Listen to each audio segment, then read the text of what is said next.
প্রিয় বান্ধবীর সাথে একদিন ঘুরতে গেলে কেমন হয় বলো তো? তো রোজকার একঘেয়ে জীবন থেকে একটু বিরতি, অনেকটা হাসাহাসি আর মন খুলে কথা। সিনেমা দেখা, খাওয়া-দাওয়া, শপিং করা সব মিলিয়ে দিনটা যেন ফাটাফাটি গেছিল।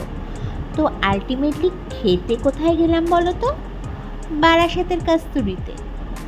খাওয়া-দাওয়া নো ডাউট ভীষণ ভালো। বিশেষ করে ওদের থালিটা।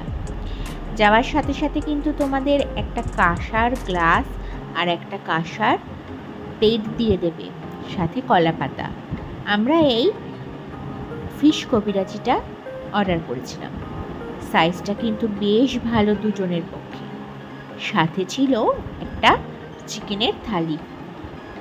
চিকেনের থালিটাতে ছিল মুগের ডাল, আলু ভাজা আর চিকেন। আমরা কিন্তু পোলাও আর মটন কষাটা আলাদা নিয়েছিলাম, ওটা থালির মধ্যে ছিল না, ওটা আলাদাই ছিল। খেতে খেতে কিন্তু জমিয়ে গল্প করলাম, সাথে একটা সিনেমাও দেখেছিলাম। তো আজকের মতো টাটা, চলি।